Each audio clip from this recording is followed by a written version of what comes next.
तू ही रे माझा मितवा या मालिकेच्या आजच्या भागामध्ये इथे आता आकाशने ईश्वरीला गेट वेल सून असं कार्ड दिलेलं असतं, कारण तिच्या हाताला लागलेलं असतं तेव्हा तिला चांगल्या आता शुभेच्छा दिल्या पाहिजे आणि लवकरात लवकर बरं होण्यासाठी सांगितलं पाहिजे, त्यासाठीचं ते कार्ड असतं. तेव्हा प्रेक्षकांनो, आकाशने त्याच्यावरती लिहिलेलं असतं की गेट वेल सून, आणि त्यामुळे तो म्हणतो की हे कार्ड तू तुझ्या नजरेसमोर ठेवायचं आणि तुझं नजर आणि तुझं मन हे दोन्हीसुद्धा ते कार्डकडे गेलं पाहिजे, म्हणजे तू लवकरात लवकर बरी होशील. तेव्हा मामा म्हणतात की ईश्वरी, एक काम कर, हे कार्ड आहे ना, तो आरशावरती लावून ठेव, म्हणजे सतत तुझं लक्ष त्याच्याकडे जात राहील. तेव्हा ईश्वरी म्हणते ठीक आहे मामा. मामा म्हणतात की मलासुद्धा काहीतरी लिहायचं आहे आणि आतमध्ये सुद्धा काहीतरी लिहिलं आहे. तेव्हा त्याने लिहिलेलं असतं की इथे आम्ही सगळेजण तुझी बरी होण्याची वाट बघतोय, लवकरात लवकर बरी हो ईश्वरी. मामा त्याच्यावरती लिहितात की ईश्वरी मोठी हो. असं लिहिल्यानंतर ईश्वरी म्हणते काय हो मामा. तेव्हा मामा म्हणतात नाही, ईश्वरी लवकर बरी हो असं मी लिहिलेलं आहे. तेव्हा अर्णवला हसायलाच आलेलं असतं. त्यानंतर आकाश म्हणतो की आता इथे सगळ्यात आपली महत्त्वाची व्यक्ती तीसुद्धा काहीतरी लिहिणार आहे. तेव्हा इथे अर्णव म्हणतो लेट मी गेस, आपली कर्णिका. तेव्हा आकाश म्हणतो अगदी बरोबर.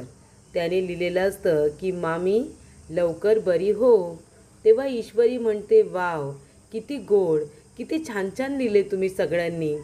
तेव्हा इथे अर्णव म्हणत असतो की दे, मी सुद्धा काहीतरी लिहितो. तर इथे वल्लरी अंजलीला म्हणत असते की अंजली, वेळीच तू अर्णवला थांबवा, नाहीतर ती ईश्वरी सगळी संपत्ती घशात घालेल. तेवढ्यातच तिथे शिर्के आलेले असतात. शिर्के म्हणतात मॅडम येऊ का, काही इथे एक्सपेन्सेस बिलं आहेत, त्याच्यावरती तुमची सही हवी आहे. तेव्हा अंजली म्हणते हो, मी तर काय फक्त सही करण्यापुरतीच मर्यादित आहे नाही का. तेव्हा इथे शिर्के बिचारा काहीच बोलत नाही. अंजली आता बिलं घेते हातामध्ये आणि ती चेक न करता त्याच्यावरती सही करत असते. वल्लरी म्हणत असते अंजली, अगं काय हे, अगं न बघता काय सही करतेस, ती बिलं कुठली आहेत कसली आहेत ती बघून त्याच्यावरती सही कर ना. तेव्हा इथे अंजली म्हणते जाऊ दे ना मामी, त्याने काय फरक पडतो, कसलीही बिलं असू दे, माझ्याकडे आली तर मी पास करून टाकते ना.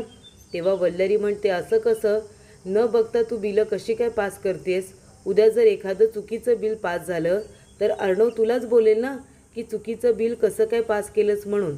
तेव्हा सगळी बिलं बघून जर तू साईन केलीस तर जास्त बरं होईल असं मला वाटतंय. तेव्हा अंजली आता ती बिलं सगळी बघत असते. तेव्हा तिच्या लक्षात येतं की इथे ईश्वरीच्या क्लाउन किचनची बिलं तीसुद्धा त्याच्यामध्ये आलेली आहेत. तेव्हा ती म्हणते हे काय, ईश्वरीच्या क्लाउड किचनची बिलं याच्यामध्ये काय करतायत, ते एक्सपेन्सेस आपण का पे करतोय.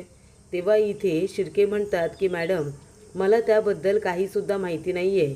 तेव्हा इथे वल्लरी म्हणतेच बघतेस ना अंजली, अगं आता ईश्वरीच्या क्लाउड किचनची बिलंसुद्धा आपल्याकडून पास केली जात आहेत. तेव्हा इथे अंजली म्हणते नाही, तुम्हाला काही माहिती नसेल शिर्के, पण मी याचा जाब जाऊन आता चिंटूला विचारणार आहे. मी विचारणार आहे त्याला की आपण ही बिलं का पास करतोय. अजूनही ईश्वरी आणि तिची बहीण आपल्याला काही लुटायला बसलेत का इथे. त्यानंतर इथे आता अर्णव म्हणत असतो की मी पण त्याच्यामध्ये आता काहीतरी लिहिणार आहे. तेव्हा ईश्वरी म्हणते सर तुम्ही काय लिहिणार. तेव्हा अर्णव म्हणतो मी का सांगू, मला जे लिहायचं आहे ते मी ह्या कार्डमध्ये लिहिणार आहे.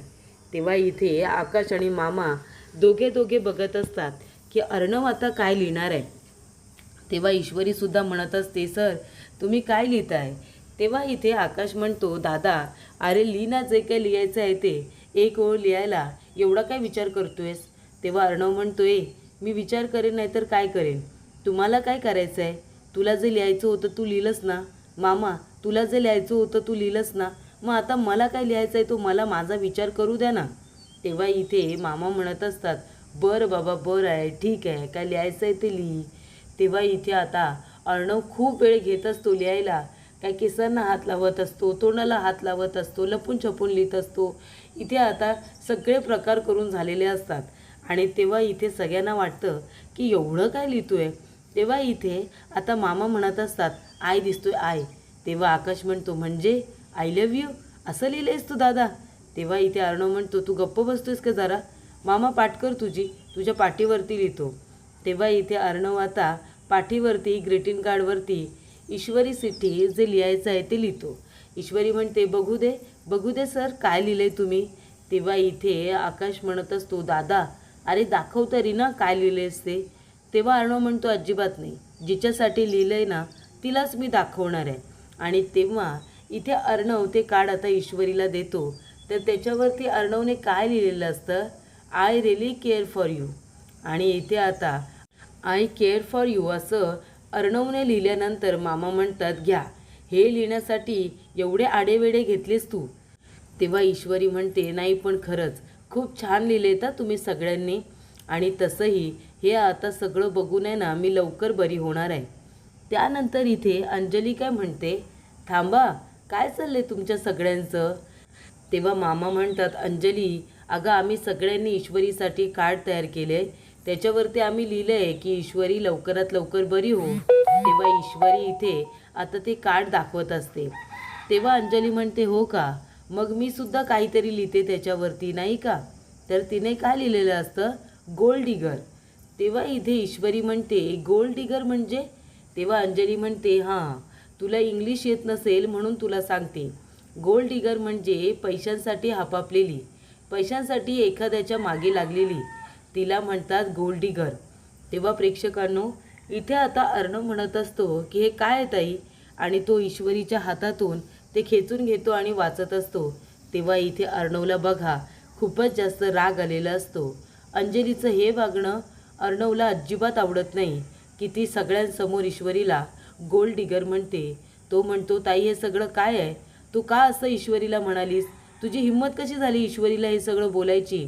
अंजली म्हणते का नाही बोलायचं तिला, अरे ती गोल्ड डिगरच आहे ना, तिने तुझ्यासाठी काय केले सांग ना, तुझ्याबरोबर लग्न तिने का केलं आहे, तुझ्याकडे खूप पैसा आहे म्हणूनच तुझ्यासोबत तिने लग्न केलं आहे ना. मी तर म्हणते ज्या सिच्युएशनमध्ये तुमचं लग्न झालं होतं ना चिंटू, ती सिच्युएशनसुद्धा हिनेच क्रिएट केली असेल आणि म्हणून तर तू तिच्याबरोबर लग्न केलंस ना. तेव्हा अर्णव म्हणतो ताई प्लीज बास कर आता, असं काही केलं नव्हतं मी सिंदूरने, तुझ्या मनाला वाटेल तसे आरोप तिच्यावरती करू नकोस, मी ते खपून घेणार नाही. लग्न झालं त्या परिस्थितीमध्ये मी सिंदूरची काही चूक नव्हती. प्रेक्षकांनो आता ह्या मूर्ख अंजलीला काय अर्णव सांगणार की चूक तर तुझ्या नवऱ्याची होती, त्यालाच लग्न करायचं होतं ईश्वरी बरोबर आणि म्हणून मी हे लग्न केलं आहे. तेव्हा इथे अंजली म्हणते की हे क्लाउड किचन ईश्वरीचं, ते आता चालवते तिची बहीण नम्रता, मग तिचे एक्सपेन्सेस आपण का देतोय, आपण का भरतोय ते पैसे, सांगा ना का भरतोय पैसे. तेव्हा इथे आता अर्णव म्हणत असतो ताई मी आधी खर्च केला होता आणि हे तुलासुद्धा माहिती आहे, मग आता सारखं ते का बोलतेस. तेव्हा हे नवीन खर्च आहेत म्हणून मला बोलावं लागतं आहे आणि मी मागेसुद्धा बोलले होते. तेव्हा आकाश म्हणतो की ह्याच्यामध्ये दादाची काही चूक नाही आहे, ईश्वरीला नाही तर नम्रताला पैसे हवे होते, तिला मदत हवी होती म्हणून मी तिला पैशांची मदत केली होती. तेव्हा इथे दादाची काही चूक नाही आहे असं आता आकाश म्हणत असतो. तेव्हा इथे मामी म्हणते आकाश अरे पण अजून तुझं लग्न झालेलं नाही आहे तर होणाऱ्या बायकोसाठी एवढा खर्च करतोयस का तू, लग्न झाल्यानंतर तर तू कंपनी विकायला काढशील तिच्यासाठी, बरोबर ना. तेव्हा इथे अर्णव म्हणत असतो मग आकाशने खर्च केला तर काय झालं, जर मी माझ्या बायकोसाठी खर्च करू शकतो तर आकाशसुद्धा त्याच्या होणाऱ्या बायकोसाठी खर्च करू शकतो ना. तेव्हा अंजली म्हणते होणारी बायको झालेली तर नाही आहे ना, मग आत्तापासून असतो इथे तिच्यासाठी एवढे खर्च करणार आहे का. तेव्हा इथे अंजली म्हणते अजिबात नाही, काही झालं ना तरी ईश्वरी क्लाउड किचनचे एक्सपेन्सेस मी पास करणार नाही आहे, ती बिलं मी पास करणार नाही म्हणजे नाही. आणि आता तोंडावरती ती आता बिलं फाडते आणि फेकून देते. तेव्हा इथे अंजलीचं हे वागणं कुणालाही आवडलेलं नसतं. अर्णव आकाश मामा कुणालासुद्धा हे अंजलीचं वागणं आवडलेलं नसतं. तेव्हा इथे आकाश तर बघा खूपच जास्त चिडलेला असतो, पण करणार काय, बिलं त्याने भरलेली असतात, खर्च त्याने केलेला असतो, पण इथे अंजली मात्र रागवलेली असते अर्णववरती आणि त्यामुळे प्रेक्षकांना इथे आता आकाशला त्या गोष्टीचं वाईटसुद्धा वाटत असतं. बरं अंजली सगळ्यांना बोलते आणि सरळ तिथून निघून जाते. तेव्हा वल्लरीला खूप आनंद झालेला असतो. वल्लरी म्हणते, अरे वा, किती मज्जा आली ना. इथे आता ईश्वरीवरती किती आरोप केले अंजलीने. आता ती म्हणत असते, गेट वेल सून ईश्वरी, गेट वेल सून. आणि तिला खूप मज्जा वाटलेली असते. सगळ्यांनी इथे ईश्वरीचा अपमान केलेला असतो. तेव्हा प्रेक्षकांनो, इथे आता अर्णवला खूप त्रास होतो या गोष्टीचा. त्या कार्डवरती गोल्ड डिगर लिहून अंजलीने खूप मोठी चूक केलेली असते. तेव्हा अर्णव आपल्या डोक्याला हात लावून ठेवतो. ईश्वरीला खूप वाईट वाटतं की अंजलीने तिच्यावरती इतका मोठा आरोप केलेला असतो आणि त्याचं तिला भयंकर वाईट वाटत असतं. तर इथे आता नम्रता निघालेली असते क्रिश्चियन क्लाउडला जायला आणि तेवढा तिथे शुभंकर आलेला असतो. त्याला इथे तिच्याबरोबर बोलायचं असतं. तेव्हा इथे नम्रता म्हणते, शुभू आपण नंतर बोलू, आता मला उशीर होतोय, मला जावं लागणार आहे. तो म्हणत असतो, प्लीज प्लीज फक्त 1 मिनिट माझं ऐकून तरी घे ना. तेव्हा ती काही ऐकून घ्यायला तयार नसते. तेव्हा इथे तिचा हात त्याच्या हाताला लागतो. शुभंकर कळवळतो. नम्रता म्हणते, शुभू अरे काय झालं, तू इतका कळवळलास का? तेव्हा इथे सुप्रिया म्हणत असते, काय रे शुभंकर, काय झालं हाताला, इतक्या जोरात का कळवळलास, बघू दे बरं. तर त्याच्या हाताला आता लागलेलं असतं. सुप्रिया म्हणते, काय रे हे काय लागलं? तेव्हा इथे शुभंकर म्हणत असतो, जेव्हा मी ॲडच्या शूटला गेलो होतो ना, तेव्हा माझ्या हाताला लोखंडी रॉड लागला आणि त्यामुळेच हे सगळं काही झालं आहे. तेव्हा इथे सुप्रिया म्हणत असते, शुभंकर अरे असं लागलं असेल तर सांगत जा ना रे, म्हणजे असं अंगावरती ओढत जाऊ नकोस रे बाबा, चल तिथे बस बरं. तेव्हा इथे नम्रता म्हणत असते, शुभू सॉरी, माझं लक्ष नव्हते रे तिथे, तू बस इथे, मी जाऊन आता मलम घेऊन येते. आणि ती मलम लावणार तेवढ्यातच सुप्रिया म्हणते, नमो तुला बाळा उशीर होतोय, क्लाउड किचनला जायचं आहे ना, कितीतरी ऑर्डर्स आपल्या पेंडिंग आहेत, तू जा बरं, जाऊन आता आपल्या ऑर्डर्स कंप्लीट कर, ते मलम माझ्याकडे दे, मी शुभूला लावते. तेव्हा सुप्रिया नम्रताच्या हातातून ते मलम घेते आणि इथे आता शुभंकरला लावते. तेव्हा शुभंकर तिच्याकडे रागाने बघत असतो आणि तिला म्हणत असतो, काय गे, तू का ग आमच्या मध्ये मध्ये येत असतेस सारखी, माझ्या आणि इथे आता नमूच्या मध्ये मध्ये तू येत असतेस. कधी कधी तर मला असं वाटतं ना की तुझा गळा दाबावा. आणि तेव्हा इथे शुभंकर आता मेंटली किती डिस्टर्ब आहे ते आपण सगळ्यांनीच बघितले. तेव्हा इथे शुभंकरला स्वप्न पडतं की तो इथे सुप्रियाचा गळा दाबतोय. आणि तेव्हा सुप्रिया म्हणत असते, काय रे शुभंकर काय झालं, असं का करतोयस तू, माझा गळा का दाबतोयस, ए शुभंकर अरे माझा गळा सोड. आणि तेव्हा इथे शुभंकर आता दोन्ही हाताने तिचा गळा दाबत असताना सुप्रिया त्याला आवाज देते. तेव्हा तो भानावरती येतो. सुप्रिया म्हणते, काय रे शुभंकर काय झालं, कुठे हरवलास, बरं वाटते का तुला आता? तो म्हणतो, हो हो बरं वाटते बरं वाटते. सुप्रिया म्हणते, मी काय म्हणाली ते ऐकलंस का? तो म्हणतो, काय काय म्हणालीस तू? सुप्रिया म्हणते, अरे तुझ्या हाताला लोखंडी रॉड लागलाय ना, तर मी म्हणाले की मलम लावून देते, पण डॉक्टरकडे जा आणि डॉक्टरांना सुद्धा दाखव. तेव्हा शुभंकर म्हणतो, हो डॉक्टरांना मी दाखवतो. तेव्हा इथे ईश्वरी ते कार्ड आता सारखं सारखं बघत असते, ज्याच्यावरती गेट वेल सूनवरती तिने लिहिलेलं असतं गोल्ड डिगर. मूर्ख अंजली, एखाद्या माणसाच्या भावना दुखवण्यामध्ये तिला काय आनंद मिळतो काय माहिती. तेव्हा ती म्हणत असते की गोल्ड डिगर, आज ताईंनी इथे माझ्यावरती इतका मोठा आरोप केला आहे, त्यांच्या मनात माझ्याबद्दल इतका राग आहे का, तर त्यांना इथे आई माझी गुन्हेगार वाटते. हे सगळं इथे आईच्या प्रकरणाच्या मुळाशी येऊन थांबते.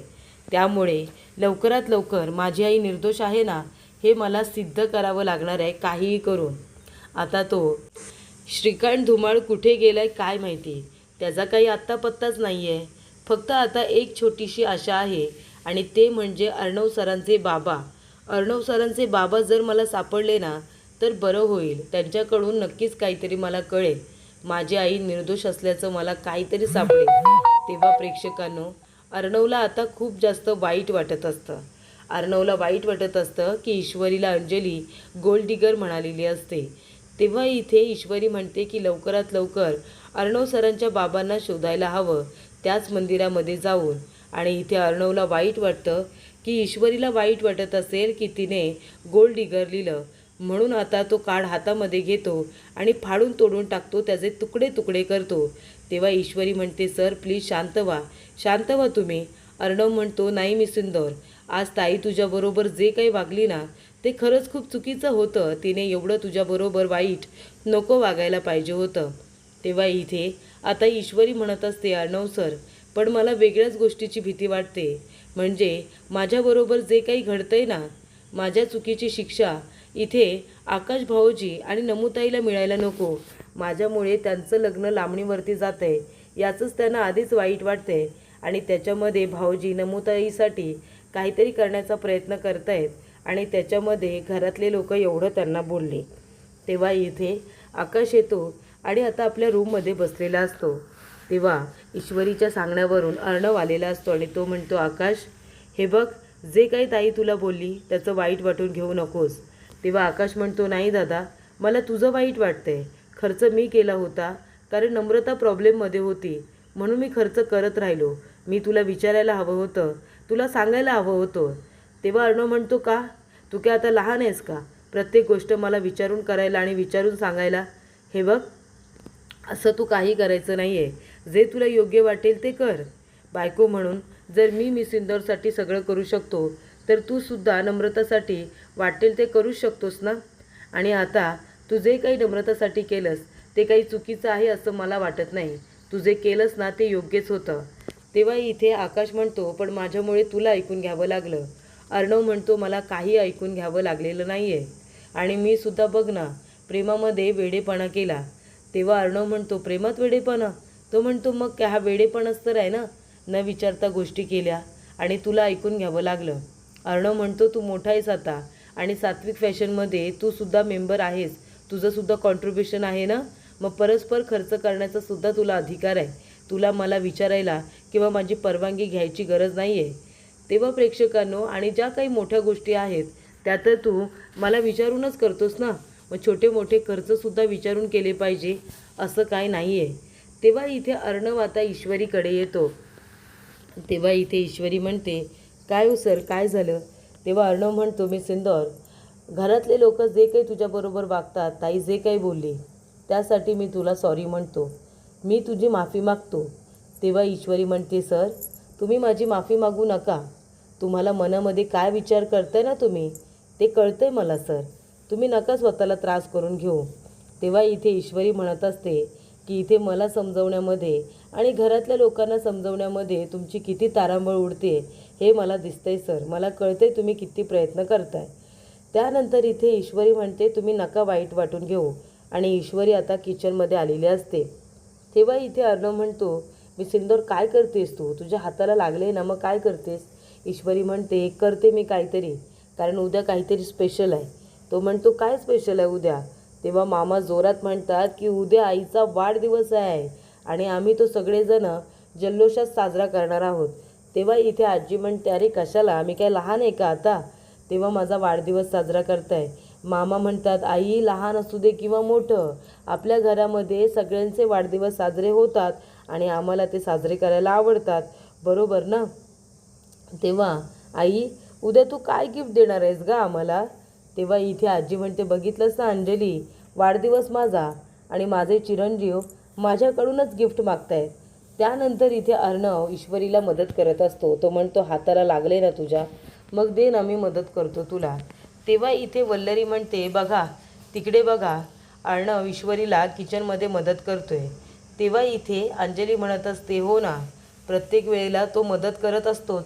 ती म्हणते, त्यात नवीन काय? हाताला लागले म्हणूनच नाही, आधीसुद्धा तो मागे पुढे करायचाच. तेव्हा इथे आता ईश्वरी आणि अर्णव दोघेही त्यांचं बोलणं ऐकत असतात, पण दोघेही अजिबात रिॲक्ट करत नाही. तेव्हा इथे ईश्वरी आजीसाठी काहीतरी स्पेशल तयार करत असते आणि तेव्हा इथे आजी खूपच जास्त खुशसुद्धा असते. तर पुढील भागामध्ये ईश्वरी म्हणत असते की मी आजींसाठी करंजी करणार आहे. तेव्हा इथे आजी भडकते आणि म्हणते, माझ्यासाठी उद्या कुणीही काही स्पेशल करायची गरज नाही आहे. या घरामध्ये सतत भांडणं, सतत वाद होत असतात, त्यामुळे ना माझा वाढदिवस साजरा नाही केला ना तर जास्त बरं होईल. कुणीही माझा वाढदिवस साजरा करू नका, मला ते नाही आवडणार. त्यानंतर प्रेक्षकांनो, इथे आता ईश्वरीने छान अशा करंज्या बनवलेल्या असतात आणि तेव्हा प्रेक्षकांनो, करंज्या बनवल्यानंतर इथे आता शुभंकर भिंतीवरती डोकं आपटत असतो. तेव्हा सुप्रिया त्याला हा मूर्खपणा करताना बघते. सुप्रिया म्हणते, शुभंकर, शुभू, अरे काय झालं तुला? शुभंकर, अरे काय झालं, भिंतीवरती डोकं का आपटतोयस? तेव्हा शुभंकर म्हणत असतो, मला डोकं आपटायचं आहे कारण माझ्या हातून खूप मोठी चूक घडली. त्यानंतर इथे सुप्रिया शुभंकरला थांबवत असते. तेव्हा अर्णव म्हणतो, हे बघ, तुझ्या करंज्या बनून आता तयार आहेत. तेव्हा इथे ईश्वरी म्हणत असते की सर, मी काय म्हणते, या करंज्या तुम्ही आजींना द्या. पण त्या तर म्हणाल्यात की मी खाणार नाही म्हणून. मग त्या आता नाही खाणार का? तेव्हा इथे अर्णव म्हणतो, तू काळजी करू नको मिसिंदर, मी आहे ना. आपली आजी नक्की इथे आता करंजी खाणार आहे. तेव्हा प्रेक्षकांनो, इथे आता अर्णव आजीला देवाचा आशीर्वाद घेतल्यानंतर करंजी खायला देतो. आजी करंज्यांकडे बघतच राहते.